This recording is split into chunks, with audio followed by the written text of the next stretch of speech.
I think these are for the team. Where are they? Where are they based?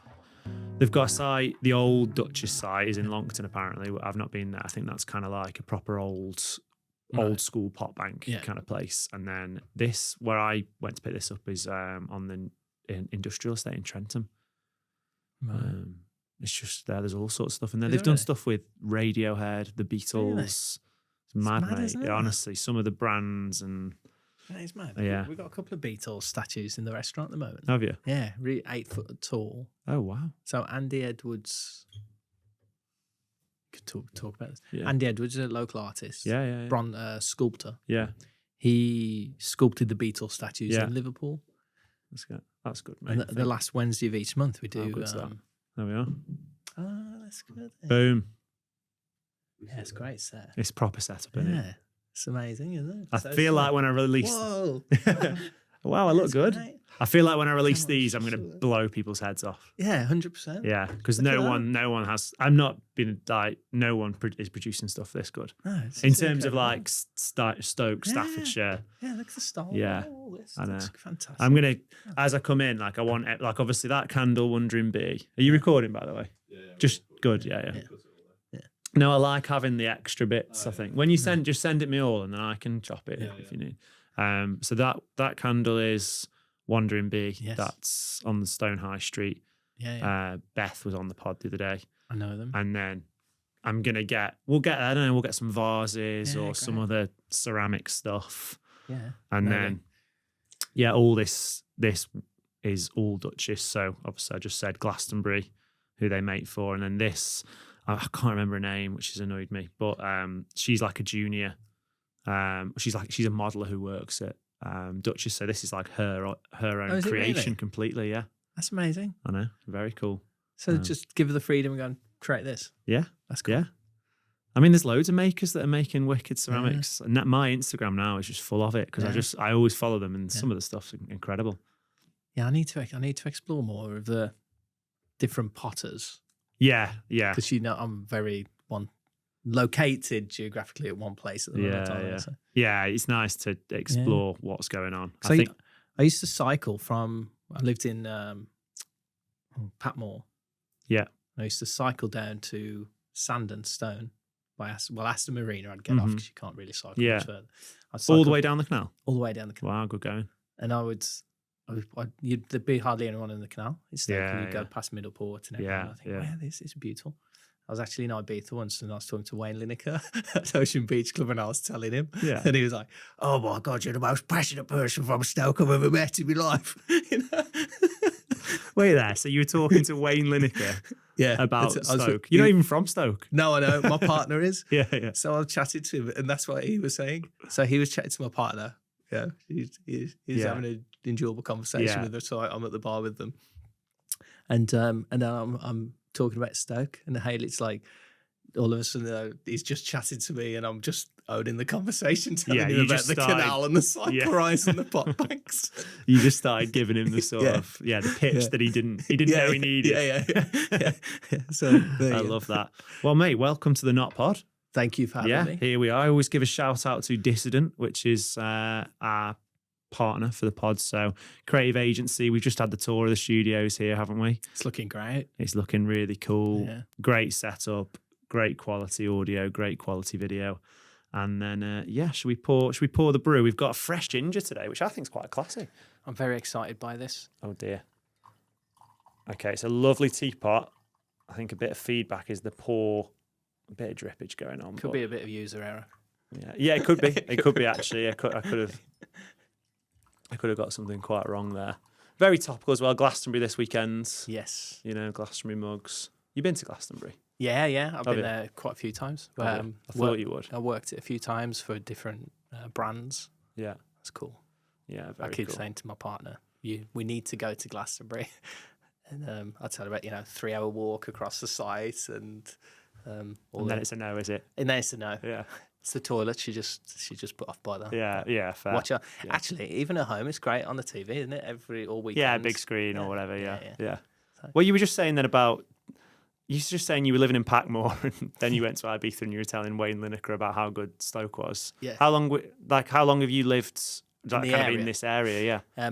I moved to Sandon just down the road from Stone. Yeah. Brought a place there 2017, renovated it for a few years, moved into it. So Patmore I moved to about 2017, 2018. So what's that, 7 years? Well, it's 7 years. What, so you bought the place in Sandon and then you lived in Packmore just while you were doing it up or while we something? were renovating it, Yeah, got so you. my partner's from Stoke. Got you. I always feel like I have to say that. That's I'm how an adopted Stoke. That's how you got here, isn't it? But I'm originally from Dudley in the Black Country, and my family is still there. I go down there frequently. They come up here. Got you. A lot of similarities in the area. You know? Same like sort of working class history, is it? Yeah. And you've got the Black Country Museum there. You've got the landscape and what's underneath the ground and the mining and everything. So that part of the Midlands, Yeah. I always say to Hayley when I'm going back down to Dudley, I say, I'm just going to go back down to the Midlands. And you are in the Midlands. I don't think I You don't never feel like you're in the Midlands. Well, it's funny. I see a lot online about. I end up on Reddit a lot at the moment. I find the Reddit community about Stoke is really it's much more balanced. The online conversation about Stoke is often pretty can be quite hateful and can be quite off-putting actually for a lot of people and gives quite a negative perception. But if you go on Reddit, it's just a good community on there. Like people are generally pretty helpful, but I often see stuff on there like, would you class Stoke as North or Midlands? And it's quite mixed. I personally think Stoke's has got more northern values. I don't really know what that means. No, I get it. Yeah. I get it. But she's always quick to remind me. What do you feel like? What do you feel the difference is? Do you feel like Stoke is the Midlands? Do you feel like Staffordshire's the Midlands? Well, where I'm from is on the cusp of it was Staffordshire, so Staffordshire bled into part like even Smethwick, where in Birmingham, where because Staffordshire goes as deep as Kinver, doesn't it? That's, So that Wombourne is South Staffordshire. I'm from a place called Sedgley, which is right on the border. It kind of kicks down, doesn't it, as this narrow? Yeah, it's got like a little boot. Yeah. But so I guess Staffordshire as the Midlands, but Stoke geographically has always been north, and as the dialect starts becoming more northern as well, that's in there. So I never thought of it as being north, part of the Midlands. And it wasn't until Hayley had to tell me several times, you're in the Midlands already. Yeah, Going, okay, so I'll go back there to the Black Country. I always thought I noticed it as well. Like, I find that this is a generalisation, but I find that people that have grown up in Stoke often look to go north. So I know like a lot of people I went to school with when they went to university, they go to a northern university. I think a lot of people in Stoke feel, like Manchester is now their city of choice as opposed to Birmingham or as opposed to London. And that I think that says something as well. That's probably a really big point of it, actually, isn't it? Because I would have gone to Birmingham. Wolverhampton's the nearest city, but then it's Wolverhampton. If you're feeling really adventurous, you'd go to Birmingham.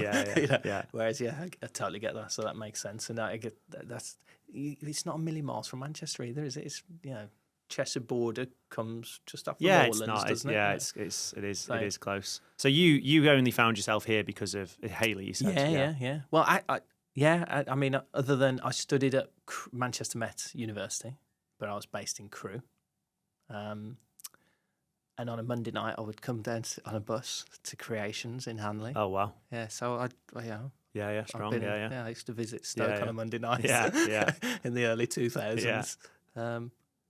And that was like a tenuous connection. That really. was a tenuous connection. Just it. You were looking for a night out at that point. Looking for a night out. Never thought it was 19, 20.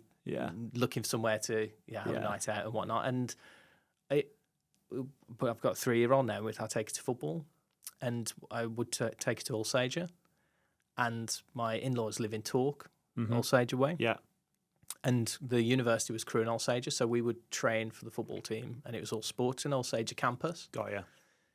Alsager as a place was really, I never ever thought I'd be back there. And then some of Matilda's lessons on a Sunday were moved out to Alsager Leisure Centre, and I found myself in Alsager. I was like, how on earth have I ended up here? I feel like you're fully spanning Staffordshire. Like you've grown up like almost on the edges of South Staffordshire. Yes, true. Actually, then you've ended up going to university. Yeah. like on the edges of On North the- Staffordshire, yeah.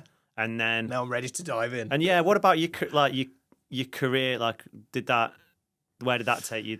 It was London. Well, You were in London for a bit. And, Yeah, so after university, I applied for internships in the States. I wanted to travel, but I also wasn't confident in I did a HND for 2 years, topped up into degree because I flunked my A-levels. And I thought, I've got to do something out of the box here. I think radical, because I wasn't getting anywhere with job applications.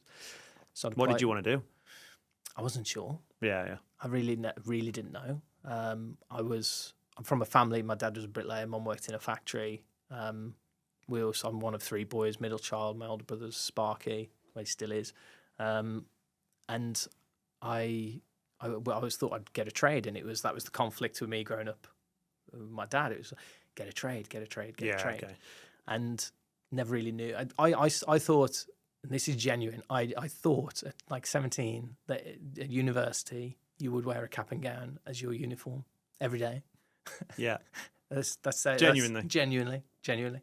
And my girlfriend at the time, her parents were teachers, and they said, "Well, have you thought about going to university?" I was like, "No." So then there's this conflict in my family, because it was, what are you going to do after? What are you going to do after? So Had anyone in your family been to university before? Cousins, Yeah. who you didn't really see much of, and they were, moved to London. So your path was like a trade. It was. That's what I felt it was, and I had no issue with that. But I also thought, well, I've done this with my dad and my granddad growing up as well, going on building sites. I got on the back of my granddad's wagon as a kid, and all this, and then so I applied for a couple of internships in the States, got offered them. They're voluntary, so I couldn't afford to do it straight away. So I started working building site, call centre for a few months, then building site with my dad. Saved up enough money and reapplied to the internships and got offered 2. One with a company who provide football agents, and one with a film festival. No way. In Southwest Florida. So I thought, actually, I'll take the film festival. That looks good. Beach. And was that random, or did you have an interest in film? I had an interest in film. Yeah. Yeah, my granddad in Smethwick, Granddad Ben, he had this beautiful film library that none of us dared touch, that was all VHS boxed off in these beautiful embroidered box sets. Everything was numbered, and in his bureau he had a handwritten database. Wow. And if somebody lent it, it was almost like a video shop for the family. It was, you couldn't. It was the family's blockbuster. Locked. Yeah. But you don't, he was. I mean, he wore a trilby, looked like Al Capone, smoked his cigars and whatnot. And so I realised, because I worked with, I looked after Robert Redford at one part in my career of Sundance Film Festival, so I worked with them for a decade or so. And it dawned on me when I was at the ambassador's house US ambassador's house in Regent's Park in London. I was Bob, as we called him. I was his artist liaison, and I'm with Bob. The US ambassador's doing a talk, and Bob turns around to me and he goes, "Great, am I in after this guy?" I was like, "Yeah, that's the US ambassador." But yeah, you are. And it hadn't dawned on me until that moment that Bob stood up and did his talk. And I was like, this is so cool. Yeah. That's Robert Redford. If my granddad, God bless his soul, could see me now, I must have sat at my granddad's and watched Butch Cassidy and the Sundance Kid, Westerns and all that. So you fully landed in the film industry then? With the festival circuit, yeah. Yeah. Yeah. So, And was that a job, you ended up working out in the US then? Yeah, so I did the film festival. So the internship, which was 6 months. So the first 2 weeks I was doing kind of data entry, basic spreadsheet stuff. And Pat Berry, who's the festival director, she's a good friend of mine now. She's in her 80s. She said she's a tough cookie from Chicago. She took her 5 kids from Chicago. She wouldn't mind saying this. She had a breakup from her husband. He stayed there, and she took them down to this island in the Gulf of Mexico. And there were probably about 1,000 people on the island at this point in time in the 70s. She was not. I think I'm very much of. She trained me, I guess, if you will. She had so many jobs, even into her late 70s. She had a local theatre. She ran a festival. She would work at a restaurant. She had so many jobs, and she said, after 2 weeks, would you be interested in being the director of operations? And I was 21, 22. I was like, I would, but what does it involve? She said, well, you could. I said, no. She said, you can do it. Barry's disappeared. When the festival's in a couple of months, we haven't got anyone else, and you've got a CV that's got a business degree on it, so you can do it. So, and Pat Berry's like, yeah, you can do it. Come on. Adults would leave her office in tears because she was just to the point. No BS. So I did it, and so I had a truck, and we had Leslie Nielsen. You know Leslie Nielsen, Naked Gun? He's one of the great comedy actors. He's dead now, but Leslie Nielsen, Naked Gun, he was at the festival. And you like the blonde guy? White haired guy. White hair. Yeah, white you hair. see a lot of his little videos. I know, I've seen Naked Gun, yeah. I'm really bad with actors' names as well. I'm like the worst person for it. Yeah, so he was there. Brilliant, wow. And we had filmmakers from all over the world. And then... And where are you? Where is it again? Marco Island. It's in the Gulf of Mexico, southwest Florida, off the coast of Naples. I mean, as if you've landed there. Yeah. That is actually crazy. Considering what, 6 months ago or 18 months ago at that point, you're thinking, like, should I be a sparky or a plumber or, a bricky? Yeah, and I'm like, oh, my God, there's a film on their website, which, of course, were terrible at that point in time, 2004, 20 years ago. It's the August I went. Their website's got, movies on the beach. I was like, yeah, I'll have a bit of that. Yeah. Don't know what I'm going to, but I like the sound of a beach. My thinking was I wanted to travel, but I didn't want to do a year of traveling, save up to a year of traveling and be in the same boat. You wanted to, it was like intentional traveling. Yes. It's like I'll go and experience something, but I'll also be moving forward with my career a little bit or at least exploring what you might want to do. And I thought events, film, interesting film, events, social. How did it square with your family? Like, was that hard? Because I know a lot of people who grow up in whatever you want to call it, whether it's working class families or just families that have maybe traditionally stayed where they are. Mm-hmm. That can be quite a stretch. That and it was. I mean, at that point in time as well, mobile phones, 2004, 20 years ago. Yeah. Not that. Well, it doesn't seem that long ago to me, but I didn't have a mobile phone that I could call home with. So I'd go to the gas station, I'd get a phone card, I'd go to the payphone, and I'd have so many minutes left. So I'd communicating through that. Mm-hmm. I think it even predated Facebook probably. So it was hard, and they never. My dad in particular never really understood what I was doing. Yeah. So he didn't mind. Such a challenge, isn't it? That when you've got like a creative or entrepreneurial career, I feel like it can take years or never for your parents to understand what you're doing. Well, the truth of it is I didn't know what I was doing, of course, and I don't think you do. Well, you don't at that age, do you? You don't have any confidence in it.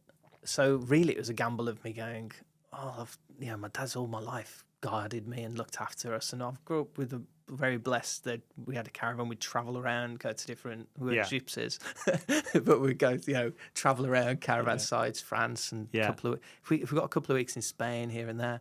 But very very blessed upbringing and lovely family community. We're still all really close.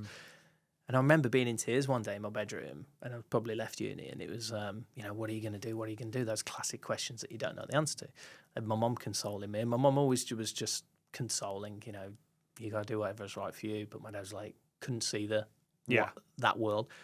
And I can understand why, because it wasn't, what was I going to do in his world, in his knowledge bank of, So I did that festival, and I met a guy in a bar. And this is how generally a lot of my stuff works.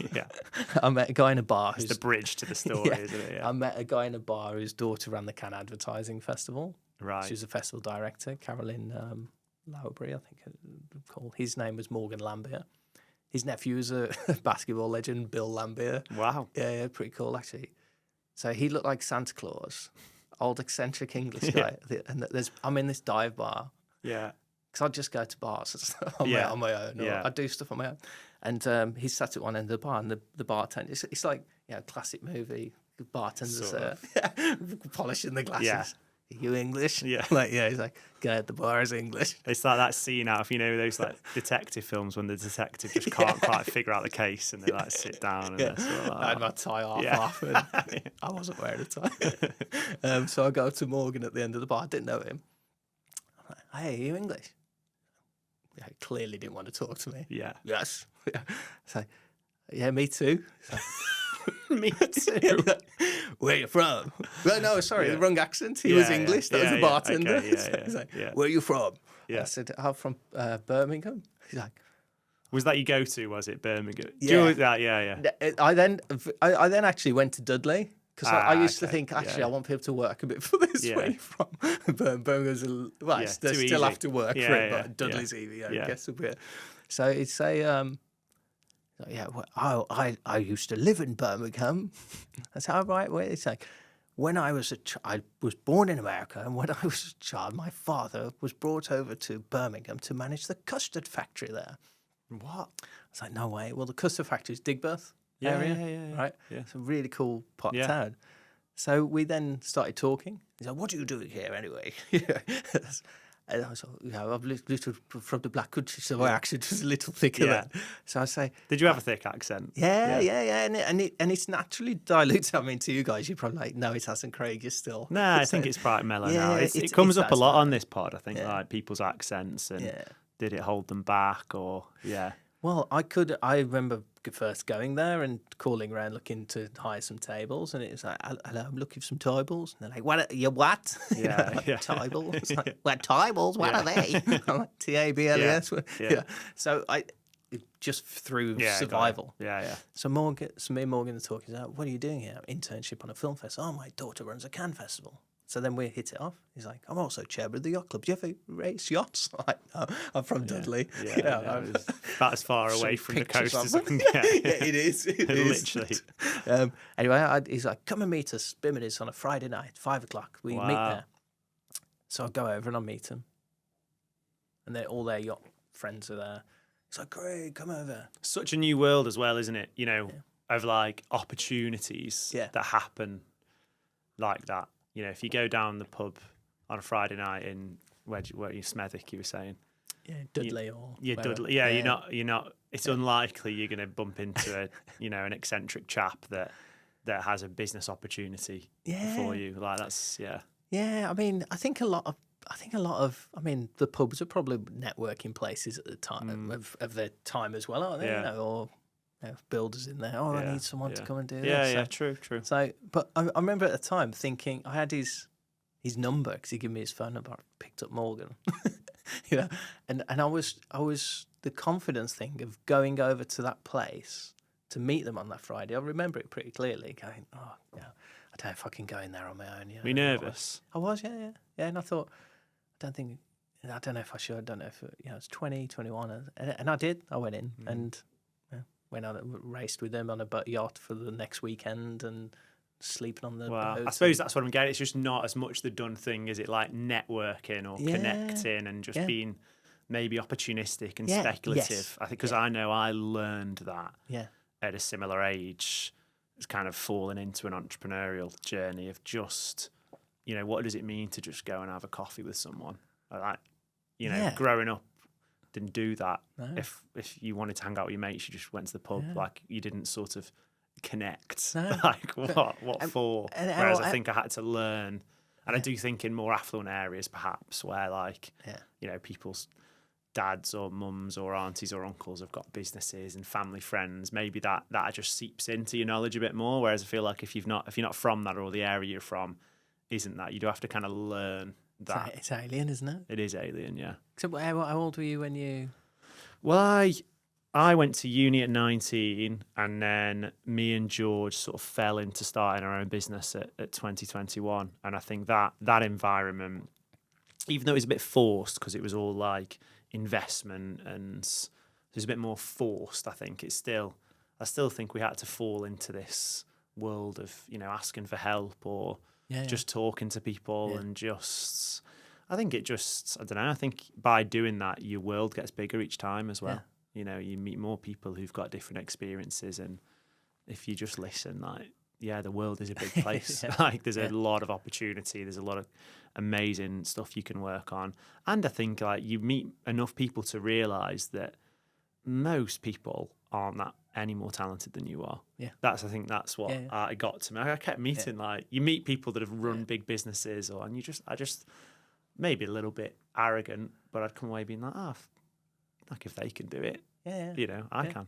That's it. That's exactly it, isn't it? I was talking to a guy the other day, and he was a CEO of a massive retail company, and he was saying, this was Sunday, and he was saying to me, he said, and he sold out like 2 massive companies.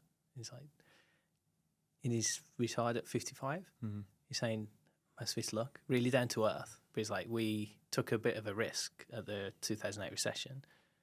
He said it was a risk, and but the recession ended up working for us. Yeah. And you're like, oh yeah, a lot of it is. You're making that look, and so you're out there in the US having a good time, exploring yourself and understanding what you're into. And it sounds like you're starting to develop an interest in film and events, and started learning about events and people and whatnot. And then I also met a guy who co-wrote Sliding Doors, the Gwyneth Paltrow movie. My life's not just film references. That's sort of quite apt, isn't it? Sliding Doors. Well, it is actually. So Douglas walked into the film office, and he was an actor in Sliding Doors as well, and he co-wrote it with Peter Howard. And he was having real problems with the ladies checking him in. And I just knocked off a flippant remark, bloody English people. And he turns around and he's like, "Are you a West Brom fan?" I was like, "Yeah." "How'd you know that?" He's like, my other half is. So his partner, Samantha Mear, she was a radio presenter, TV presenter.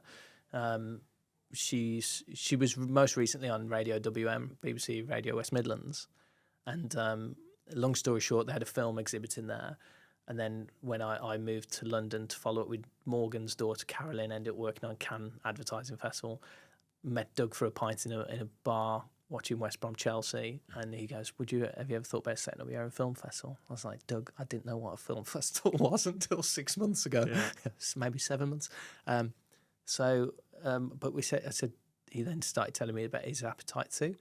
So we then formed a company in 2005, the Stratford-upon-Avon Digital Film Festival. Because we saw that film at the film festival, the one I interned at, I was driving a truck around with film cans of film reels, taking them to the projectionist. Yeah. And it was the same at Sundance. In the beginning, it was 2008. I first went there, and then it was all digitized. So we set up Stratford-upon-Avon Film Festival because Doug liked going there, and we thought, well, okay, there's this story of Shakespeare, the playwright history. It's just down the road from where I'm from. And we did that for a couple of years, but it was kind of, we would organise it away from the area, and then we'd go and do it in the Civic Hall there. We had filmmakers come from all over. What I think's mad about like the opportunities that have arisen is they've both kind of arisen from like you talking kind of openly about where you're from. Yeah, it's true. How mad. It is actually. You know what I mean? If for some reason you were really like ashamed of where you were from, or you weren't discussing it, maybe those opportunities wouldn't have come about. Do you know, wherever you are in the world as well, I think everyone gets it, don't they? You talk to somebody about where you're from, and you go, "Oh, so and so." Anyone, all the time. I told some friends in America in January about the restaurants and Wedgwood and Waterford Crystal. They're like, "Oh my God, Wedgwood, Waterford Crystal, that's amazing!" And there's a story about that in a friend's restaurant on the island. Yeah. He'd asked me to clear out, because I was bussing tables for a bit of extra cash. This is on the island in the Gulf of Mexico? Yeah, Marco Island, Gulf of Mexico. The oldest... So the island was discovered by... Well, I'm not... Somebody probably discovered it several hundred years ago, but officially in the history books. A colonel in the 1800s had set up on the island, and he built this colonial house. My friend had a restaurant in there called the Old Marco Inn. Beautiful, big old wooden building. You walk around and you kind of... Yeah. And Denis, French chef, he was... I saw him in January, great friend. But he's like, very, very classically stereotypical French chef. He called me roast beef. And so he said, "Hey, roast beef, you and Shannon, I need you to clean out the closet." Yeah. So he's like, "What do you want us to do with it?" And he's like, "Just put it in the skip." So you've got a big skip outside. So we're clearing stuff out, and we go. There's this at the back of this big room. It's just all plates. Wedgwood. Wow. And we go to Wedgwood plates on Marco Island. On Marco Island. That's crazy, isn't so it? They say, Denny, there's a Wedgwood. I think they're probably worth some money. I'm talking 2000. This 2006, 2007. Yeah. He's like, I don't care. I need a space for him in the skip. So my friend Shannon lived there. I was there for 3 months. I was like, Shannon, you got to. I said, can we keep them, Denny? Can we yes, have them get them out. There was them out of it. So apologies to any French people with the accent. But so Shannon kept them, and I kept one plate, which was a plate, and I've still got it, called and he had on it, the Pennsylvania Society of New York, which people are very quick to say to me, but Pennsylvania is not in New York. Yeah. 1904. So I did some research on it, and the Pennsylvania Society would meet in New York. And it was kind of a group of people from Pennsylvania who would want to entertain some of the to-do. They'd have George Bush was there. They have different politicians there as guest speakers. There's always a plate that's designed for that lunch. And it was designed by Wedgwood. Yeah, so I've got this one that's from 1904. Yeah, so that's crazy. Yeah. So almost the Wedgwood. We'll come on to the Wedgwood story, but it kind of starts there a little bit. Yeah, it starts, and then so you've ended up with this career building businesses essentially because you've gone into the film festival. That sounds like your first thing you've started. Then events, London. So I needed the film festival wasn't paying. Yeah, art event. So we relied on a few grants. Needed some money to live with, so I started freelancing as an event manager, and I somehow got involved with brand events. Right. It was actually I saw a job ad out for needing people to go travel around the country and essentially open stores. So I go to Birmingham. I was back home at this point, and I go. I say home, back at my folks, and I go to, I think it's like a comedy club, and they kind of had an X Factor thing, stage, different, and everyone's in the audience. Right, you're going to split off into groups. And I didn't really know what it was, but it was an event company who were going to go around the country opening T-Mobile stores. Remember T-Mobile? So it's like immersive events, basically, on behalf of T-Mobile. Yeah, so pink tuk-tuks, 4 in each town. So I was telling them what I'd done, and I ended up working on that freelance as an event manager. So they'd drop a car from my house, go around, and we'd all makes sense because it's all creative, isn't it? Everything you're in is it's from film and to events. It's all making people feel something and creating an experience. And then for about 4 years, I'd do that, get my payday, then do the festival, and then I'd go back to Marco Island, and I'd help them organise a charity fundraiser where we'd bring TV actors from soaps in America, Guiding Light, One Life to Live. And we'd do charity events around the island, golf tournaments, and raise money for local children's charities. So and then Pat was like, why don't you volunteer at Sundance? I'm like, I can't keep volunteering. I need to earn some money. So she's like, no, you should look into it. It's a great festival. So the one year I thought, actually, I'm free in January. I'll look into it. 2008. So this is the biggest film festival in the world, isn't it? Pretty much, yeah. That and you got Cannes, but it is. So 2008, I turn up there, and I'm in the film office as a volunteer, and they put me up in accommodation. I get a stipend, but you don't. You're volunteering. You don't need a visa, do you, when you're volunteering? So, I'm working. I'm volunteering some serious hours, but I'm checking in filmmakers like Spike Lee and giving them the credentials, meeting them at the premiere, and then I did that up until 2018. So I did that for 10 years, and then Sundance came to London, worked with them there, hence the Robert Redford thing. But the T-Mobile stuff led into working with brand experiences. I was then always asked to recommend people. I thought, well, I could start my own thing doing that. But how that came about, and that's my kind of second company, Coalition, 2011, was that I'd been on a tour with the Premier League, and I was in Dubai, and I'd had enough of living out of a bag. So for between like 2005, 2010, 11, I was out of a bag, back at my folks, hotels, traveling around and whatnot. And I thought I'm gonna draw a line in the sand with events. I'm gonna figure out what happens next. And I was supposed to be on an America's Cup job for 2 weeks, So on this Monday it was a Monday morning, I had a Skype call with the Doha Film Festival because I'd been offered some work out there for a couple of months and I didn't want to travel, so I said no. As soon as I was more polite about it then. As soon as I'd hung up the Skype call, I then got a call from the agency I was supposed to be going to the America's Cup with. And they said, we've got to pull you off the America's Cup job because there's no budget. And I was like, oh, right, okay, well, I better rethink this. And they said, but we've got a job for Barclays every weekend for the next 6 months. Can you manage one team and get somebody else to manage another team? Well, I wanted a Monday to Friday routine because the girl I was seeing at the time had a proper job. And I wanted to fix my life a bit more like that. And they said, and I was like, oh, no, that's completely the opposite of what I wanted. So it's any chance I can come in and see you guys. So I go in and I see them. And I say, look, this is where I'm at. I've been touring all around for you guys and I'm exhausted and I'd like to work Monday to Friday. I'm thinking about setting up my own event manager agency, like what I do, but provide other people.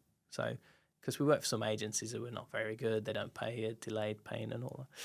Anyway, a guy at the time, Chris Cicerello, amazing guy, real like incredible leader, and he's really senior executive at this agency now.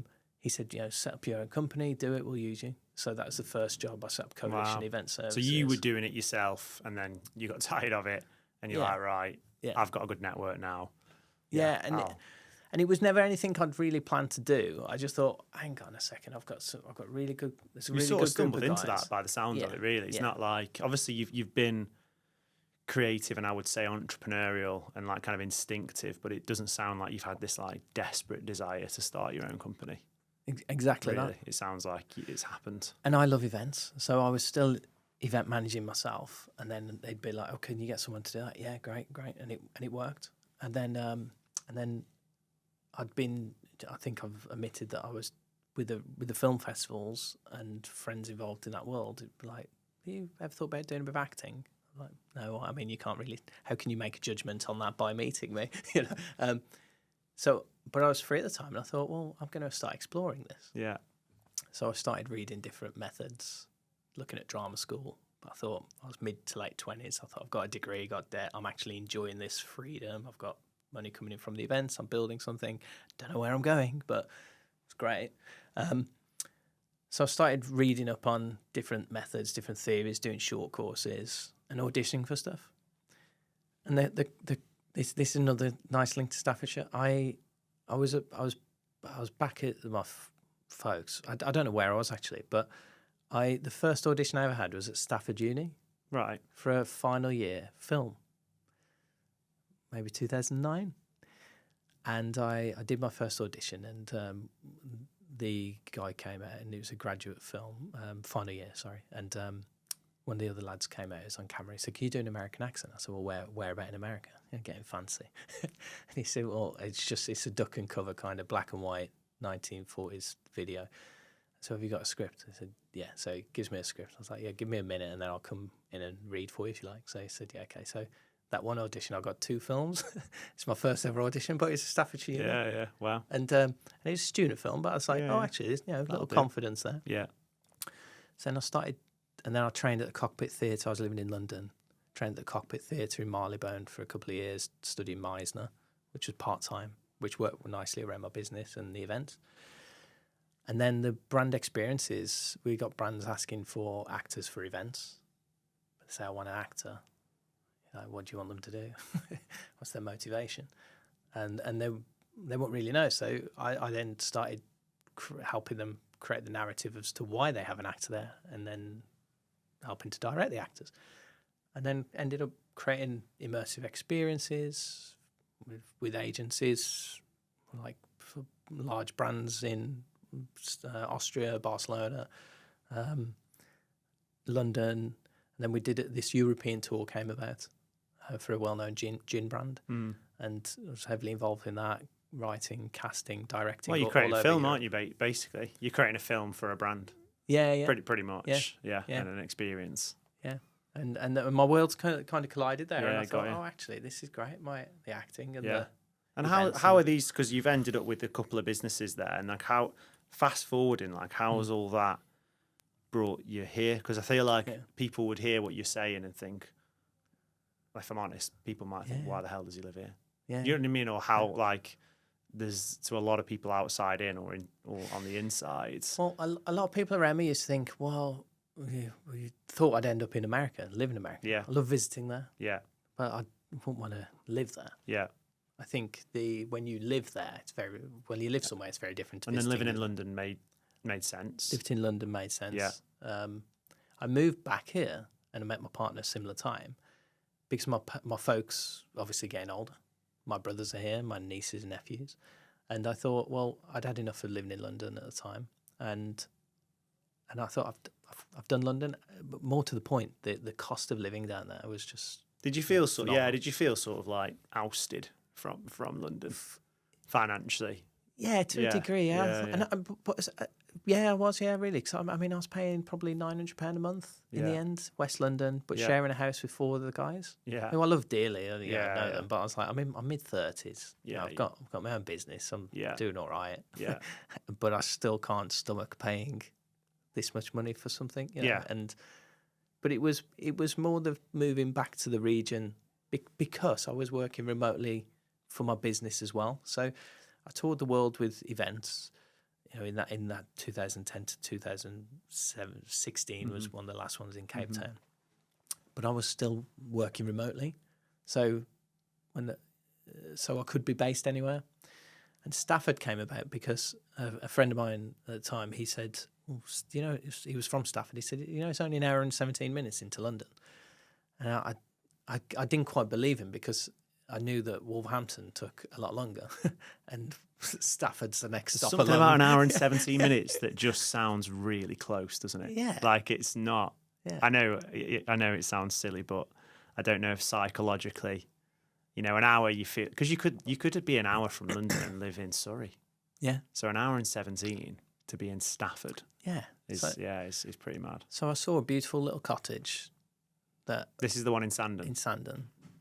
And I'd been looking at it all over. I was talking to somebody who was commuting from Glasgow, and I was looking up in Scotland. I was like, "Yeah, Glasgow's a cool city." I went to Wales. I saw this beautiful. No way. house. So you were really thinking I could live anywhere in the I could live country at this anywhere, point, yeah. I wanted to be in the UK. Yeah. And then Wales. I looked in Wales, house on a hill. I looked at little aeroplanes. I was like, "No, Craig, stop it. That's too calm far." down. Yeah, calm down. And then this place came up in Stafford, and I thought, that works. And then I met Hayley at the same time. And I actually met Hayley on a job over in Telford. Right.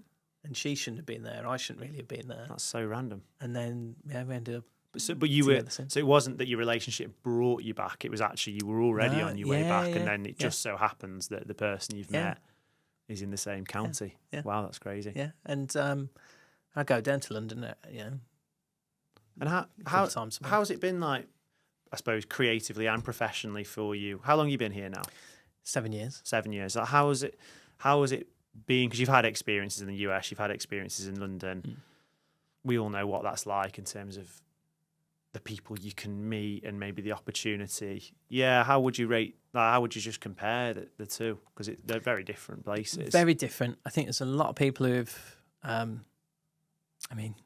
You have to choose my words carefully here, don't I? Well, you don't have to. No. Were you about to say there's a lot of people that never left? No, there's a lot of people. There's a lot of people who've left London, all other places, and come back here. Yeah. Myself. Yeah. And I'm surrounded by quite a lot of those people here who are brilliant to be around, open-minded, hardworking. The businesses that I've been involved with here have been the biggest, the most struggling of businesses. Yeah. From the cafe, the drive-in, financially. Yeah. They're business and consumer. Yeah. Like the theatre in London. I mean, it's very different, isn't it? Putting a immersive theatre in East London. And putting it in Sandon Hall. Yeah. Yeah. But the driving that we did at Sandon was fantastic. Yeah. Great experience. We had a lot of people come. But it was, you talk about the online trolls, if you will. Some of them, I can't help. Did you get slammed for doing that? I can't help but laugh at some of them. One just sticks. The ones that stick in your head are the negative ones, aren't they? Yeah. This guy was like, it was a guy. So his username. It was £25 to sit in my car and watch a film, no thanks. I'd rather sit at home with my 4-pack. Yeah. But then I always think it just polices itself because someone will put underneath, Someone respond. You will going, not be missed. Yeah, you won't be missed. Yeah, but it still. But it still exists. Yeah, and that's hard, isn't it? As someone that's creating, especially events, it takes a lot to put an event on. It takes a hell of a lot. You need people to show up. Literally, events are only good if they're full. Yeah. So, I think on a level of you may get negative reviews on your. We get negative reviews on the Murder Express every now and again. Yeah. Generally, they're pretty solid. Yeah. You might have one, but it's something that it's not berating you as an individual for having a go. Yeah, that's such an interesting. It's very subtle but it's a big difference because it's interesting. I had Beth on the other week about the who's got the Wandering Bee, and she actually said that a few of the comments that she'd received from what I'm assuming are residents of Staffordshire or Stoke or Staffordshire or whatever. Yeah, it's interesting now I think about it. They were about her. Because it's okay. Someone saying, I've had a bad meal. Or someone saying, oh, look, that's 25 quid seems a bit steep. Yeah. Fair enough. Yeah. But there's that underlying tone of who did you think you are? Or you're an idiot for putting that on. Yeah. That I've noticed that. Yeah. I know what you're saying. And I don't know. Yeah, I've got some ideas of where that comes from. Where do you think that comes from? Yeah, I think it's probably the nature of territory. If you look at it biologically, you think London you've got a transient amount of people coming in there. It's very rare that you get a Londoner, isn't it? True. But whereas in a place, I've never faced, you're not from Stoke or any of that stuff. But I don't know if it's a territorial thing. That's all I can kind of think of it. But you do see those online pieces, and actually, the restaurant recently we announced that we'd won a couple of rosettes. This is for Lunar. It's for Lunar, and it was amazing because the team in there has been up against it the last few months, and they've all pulled together, and this is great recognition for them because we were inspected 2 weeks ago. But some of the comments on certain online publication, I actually thought maybe I should invite some of these guys and girls in, come and eat with us, and then actually ask them. Just go right at it. Go embrace it and go. Yeah. Hey, this guys. is Sentinel or SOT Live, is it, or something? Yeah, Stroke and Tent Live, and it's like, do you want? Why don't you come in and try it yourself and on us, and let's interview. I mean, to dig into Lunar a bit. Obviously, you've done this. From what I've picked up, Sandon Hall Drive-In Cinema was your first venture here, really, in this area. Yeah. And then you've taken on Albert's Cafe in Stafford. Now, I think the Drive-In Cinema, from my perspective, that's pretty. I imagine that was quite unique here. I don't think there would have been another Drive-In Cinema. Yeah. It's on that edge of that's a bit different. I hate using these statements, but that's the kind of thing that you'd have in London, right? And then you've brought that here. Albert's Cafe is a lovely coffee shop.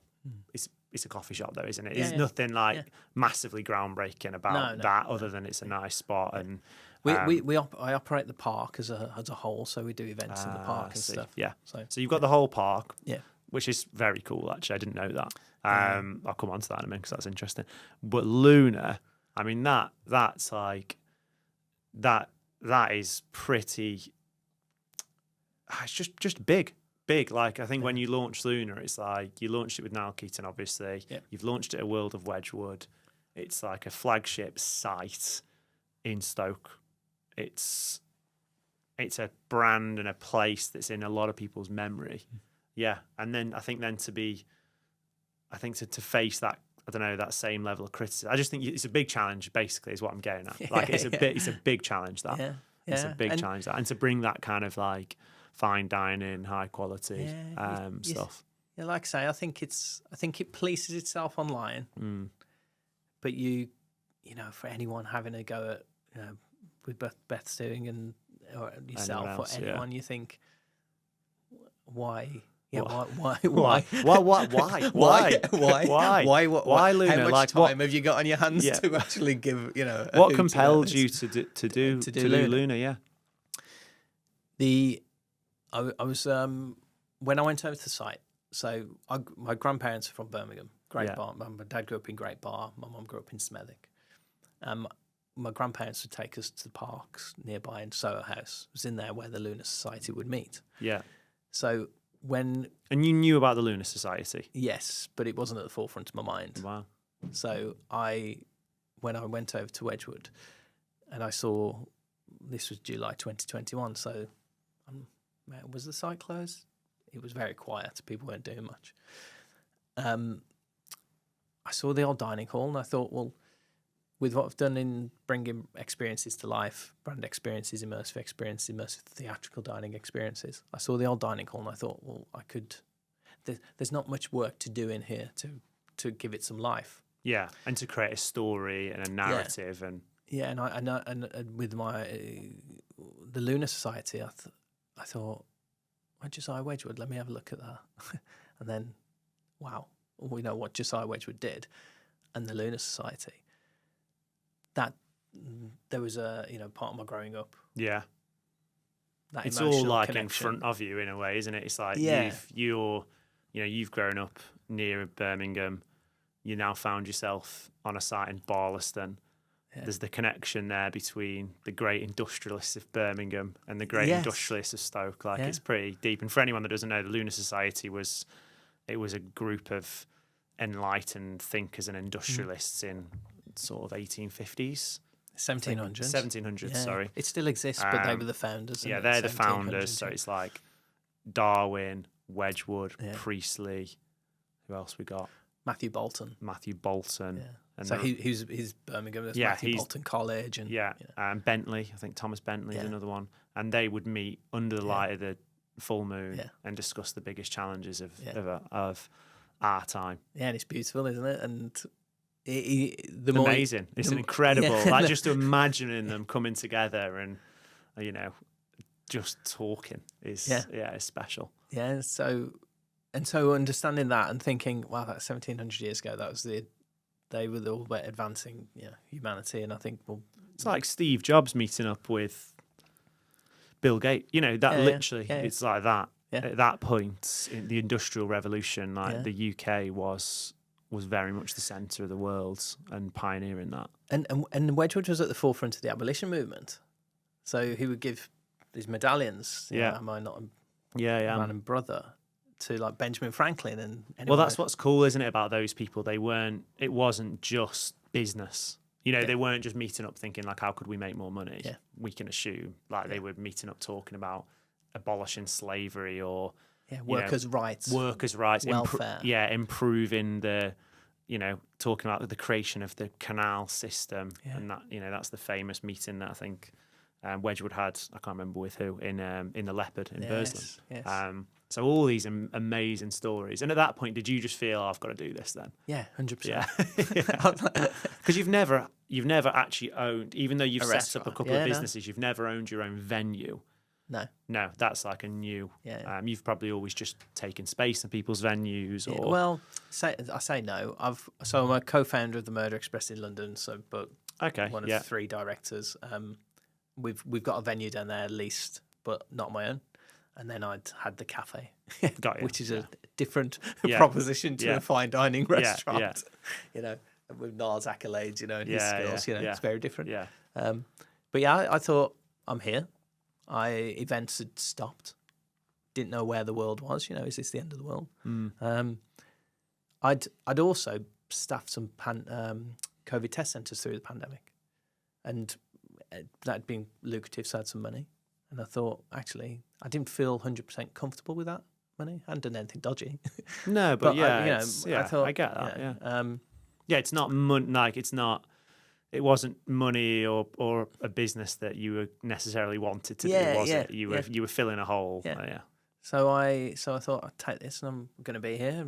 And I enjoy living here, and let's create something cool. Yeah. So hence Lunar. Yeah. And what's your You've had last couple of months. I don't know exactly when this go out, but the last couple of months, Niall's left. So you started with Niall Keating. Niall's moved on. Yep.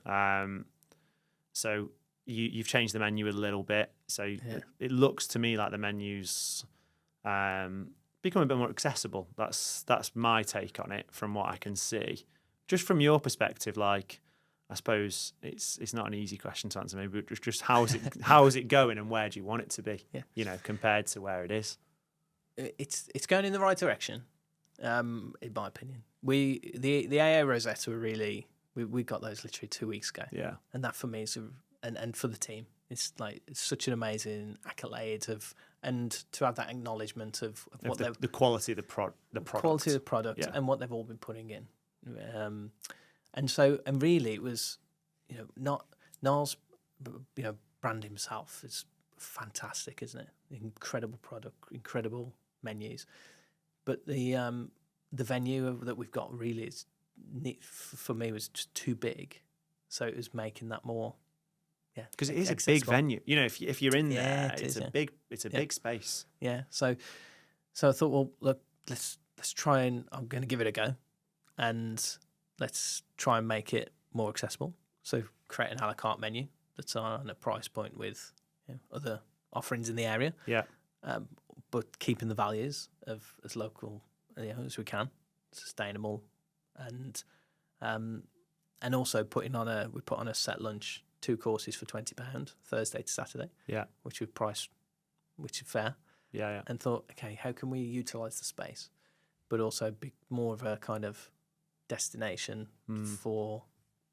Yeah, I feel like it was more niche before, whereas actually we can be more open. Yeah, but you still offer. It sort quality. of feels like with where you're going, it's my birthday, or it's someone's graduation, or just looking for a nice meal on a Friday night. Like, it's just a bit more. Yeah, it's a bit more open to that, rather than maybe a once in a lifetime venue. Yeah.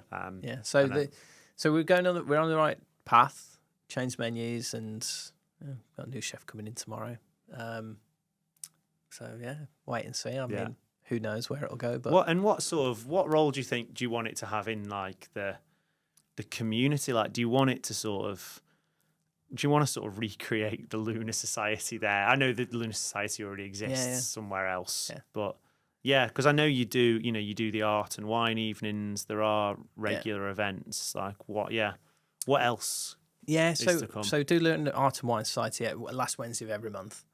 We've got we've just developed a strategic partnership with the Chamber, so we do a few of those events there. Yeah. I know we spoke before, like Lunar Society, it makes sense to be there. And there's I mean, you've got things going on there as well. I haven't created any other events around it. And I think really it's I'm in the being completely open. I'm frank with you. So that's what you want, right? Yeah. Please. I'm in the weeds with it right now of sticking with the values that we created it with. Yeah. The past, celebrating the past, focusing on the present. Where are we today?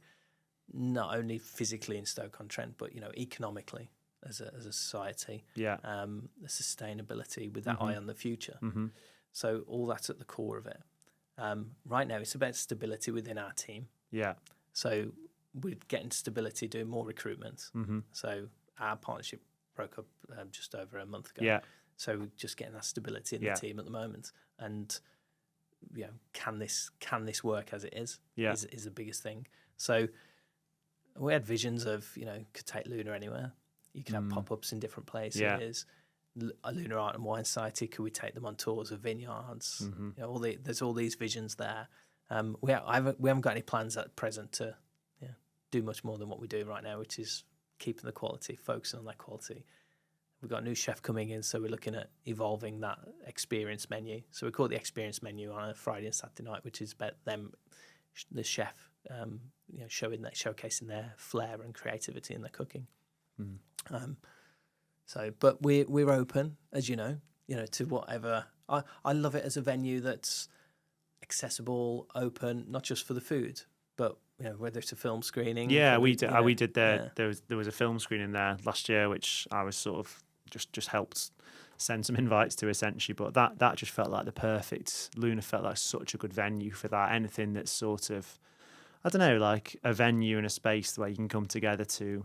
It's a meeting of minds, isn't it? That's what the Lunar Society was. I think I've got no vested interest in Lunar and your restaurant, other than I personally feel connected to that story, and I suppose selfishly would I love the idea of those spaces coming back into our community and having a place where, I don't know, you know, whatever, on the full moon there's a feast, and you know that the people that go there are going to be interesting, or there's a talk on, you know, like, and this is it's not necessarily a strange segue, but if I look at the success of the TED Talks at Staffordshire Uni, and the quality of those TED Talks, I know there's a demand. I know there's a thirst for kind of intellectual conversation. So it excites me as to what people could use Lunar for, because it's not just on you. Actually, it's not just on you to put everything on. I think you know, you can be a venue where, if the right person reaches out or gets in touch, you know, like you are doing clearly with the Chamber and others, you can be a space for people. That is key as well, yeah. Like, we are open, and I try and tell people that as well, you know, if there's anything you want to do, you know, tell us, because we can. We're here. We're here. Yeah. I think I've noticed that when I was in London, I think you're more aware that when you're sort of engaging with like a startup, you as a patron or consumer almost have a chance to kind of like shape it. Do you know what I mean? Like, if I don't know, there's that sort of acknowledgement of like my power as a consumer, essentially. And I have noticed since I've been back in here, for example, I find it a lot harder to get any feedback. I just find people are less willing to give me feedback, and when people do, like, someone made a comment on the Knot the other day about I'd got the link wrong of something. And someone put like, you've got the link wrong. And then I know that the emoji was like a rolling eyes emoji. And I was just like, you could just tell me I've got the link wrong. And maybe I've misread the emojis. Things are different. I know when there's... So I've just noticed, like, when there's, rather than being constructive, it does seem to be more critical. And I do think, like, we need to sort of coach and encourage people that, you know, the people that are here, that are out, putting themselves out there to create businesses here, build stuff in spaces that are hard, like in hospitality or whatever, you know, let them know, tell them they're doing great, tell them what they could be doing better. If you've got an idea for an event, see if they'll help you put it on, see if you could put it on there. Like, you know, I don't think we can just sit here in an area that wants to regenerate, clearly. We can't just be passive. No. Some people will choose to be passive, and that's absolutely fine. That's not. I'm not going to issue with that. But for those people that are interested and active, it is on us to collaborate and to help each other, because on your own, trying to build Lunar and just trying to give people something without the help of a community is going to be really difficult. It is. Whereas I think if you've got people behind you who want Lunar to exist. Then it's going to be much easier. And it's going to be more possible, because from my perspective, we want Lunar, we want World of Wedgwood. You know, we want that space, and you know, you want to go from Lunar and have some food at Lunar to then go to the 6 Towns and have a drink there maybe, or go down, or on a Sunday I've gone for a walk around Hemheath Woods, and then I'm going for Sunday lunch at Lunar. Like, you know, we want that, and it's definitely possible when you look at, you know, how busy Trentham Gardens is just down the road. Like, there's clearly, and obviously, and World of Wedgwood's gone out. It's open 7 days a week now, so clearly that's a signal of intent by them. So we all want it, and it's on all of us, I think. And that's and you know, those conversations are happening as well. You know, hence being here, or you know, dealing with World of Wedgwood on a daily basis as well. And it's interesting, you know, I was at an Enjoy Staffordshire event at Western Park last week, and they were talking about tourism and how many international tourists visit Western Park. World of Wedgwood, I'll see a bus load of tourists come in, go there for the day, and then get back on the bus and go away. It strikes me as to say, well, you know, and I speak to people at World of Wedgwood who have been to Middleport and Longturn and Duchess, and they've been around the potteries because they want to go to all of the manufacturers. I think, well, it's keeping people here as well, isn't it? How do you keep people here and do those? There almost tours? Needs to be a bus route that's just like a circular bus route around. That'd be so good. I was talking to the guys at Wedgwood the other day about that, and you know, it's like, is there this, group ticket. Yeah, the ceramics bus or Yeah. something. Well, yeah, because you do well on public transport to get around to all the sites. Yeah. You wouldn't be able You to wouldn't, do would it. you? You'd have to drive or get a taxi or Maybe whatever. that's it. The ceramics bus. The ceramics bus would be so cool. It would be cool, wouldn't Yeah, it? it would be really cool. Stopping Yeah. out just maybe on a. And there's other spots, isn't there? You know, it's not easy to get to Walton Towers on public transport. No, it's not. You know, you land at Stoke Station Yeah. or Stafford Station. Yeah. It's actually not easy. It's not easy to get there. No. And given that, you know, so I'm sure there'd be a lot of attractions and places in this county that would be very interested in some sort of. Oh, don't start me. Yeah, you can't do that as well. Well, I think, but it's important. I think that we'll have these. These are the ideas, and these are the projects or the ideas that are going to kickstart change. Yeah. And that's where it all comes. Where would you love Lunar to be in? I know we focus on Lunar. You've got Alberts as well, but you know, where would you like Lunar to be in a couple of years, next year?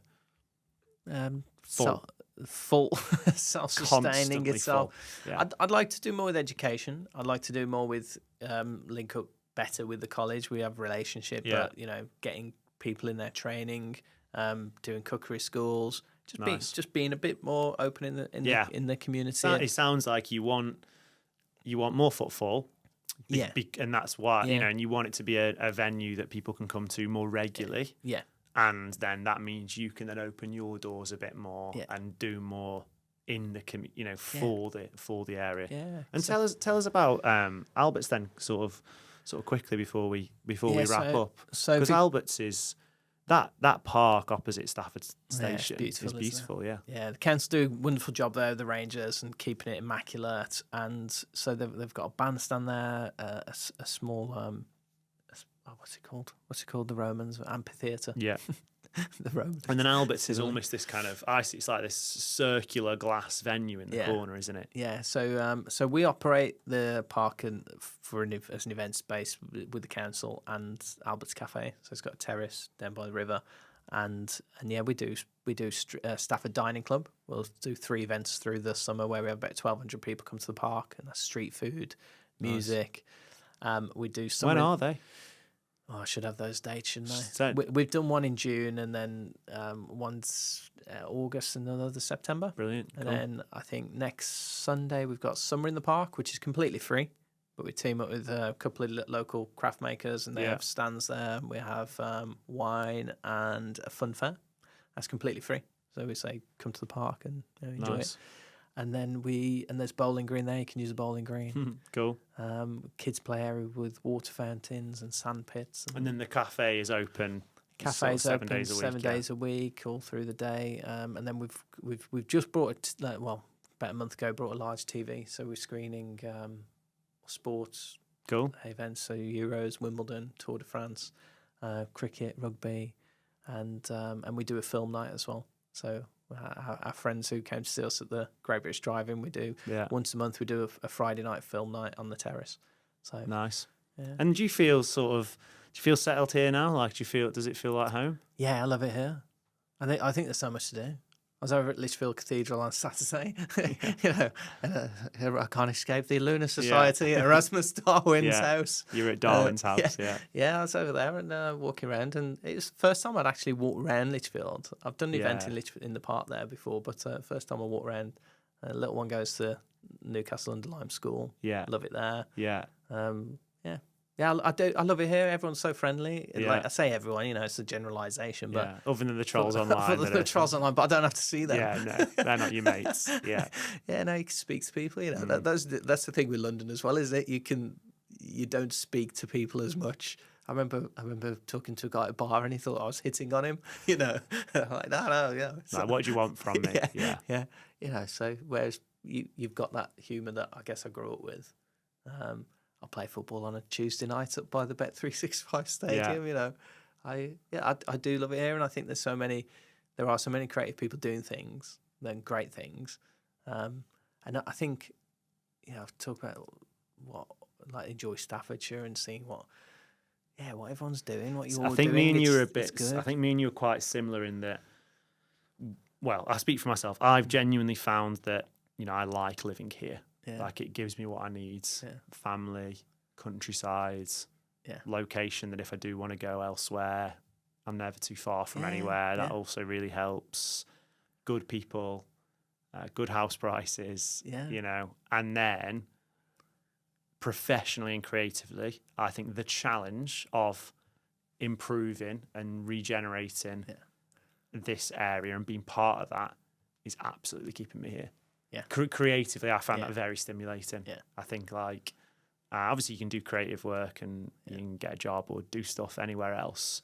But I think the thought that I and we can be part of this kind of movement, that really excites me. Yeah, it's massive. Because I don't know where else I would get that other than moving to another area that was also in need of a bit of love and was searching for its new identity, but I wouldn't have a connection to anywhere else. No, yeah. So I think being part of writing this new story and being part of Stoke and Staffordshire it's an evolution. Yeah. Which has definitely been hard because I think we've seen the tail end of the decline. Yeah. And you know things at some point have to get better, but I think that's been difficult to see. So it's like one world's kind of ending and another's another's beginning. So yeah, I certainly like the thought that I could look back on, you know, in I don't know however many years and be like, yeah, we were part of that. Yeah, it's fun. I know you said can't speak for me, but that's pretty much echoes you know, where I'm at, and I couldn't think of moving anywhere else because you move somewhere for what your reasoning, you know, or everything is right here, right now, isn't it? And it's exactly do the best with what you got Let's right do now it. And try and make it great. Yeah. Right, quick fire questions before you leave. Now, you can't answer any of these questions with any venues you own. That's all I'll say. Okay.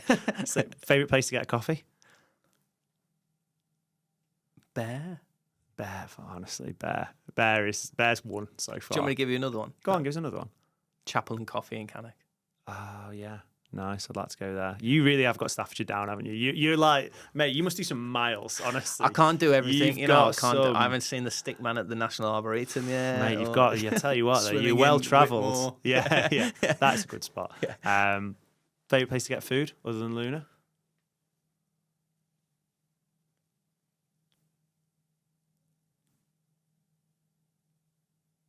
Stock.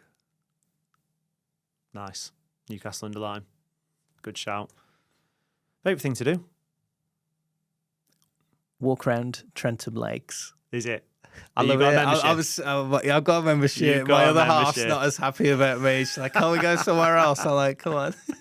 I'm sad, aren't I? No, you're not sad. I'll give a quick one to that. I mean, if you've grown up in this area, getting a membership at Trentham Gardens kind of feels like a real submission to the fact that you live here. But I met a guy the other day, videographer. He's moved here from Leeds. I don't know, because he met his wife who's from here, and he was telling me about Trentham Gardens with such passion about how good it is, and I was just thinking like, yeah, it obviously is that good. Like it actually is that good. He was like, you know, it's a beautiful lake. It's like 60 quid or 70 quid for the year. You know, walk the dog around there. It's clean. People are lovely. People are nice. I was like, yeah, mate, you know what? Fair play. So I'm probably about 6 to 12 months away from getting a membership. I need to get some more things in my social life, you know. I'm aware of that. I love it. So a good weekend would be a coffee at a Bear, a bit of food at Stock, and then a walk around Trentham Gardens. Yeah, lovely. It's been a pleasure having you on. I mean, I love what you're producing here, and we need people like you to be creating great businesses and great experiences for us. So I'm a Lunar fan. I'm looking forward to trying out the new menu. And I mean, I don't think you need it, but good luck. Thank you very much. Good luck. Yeah, and thank you for having me. Pleasure.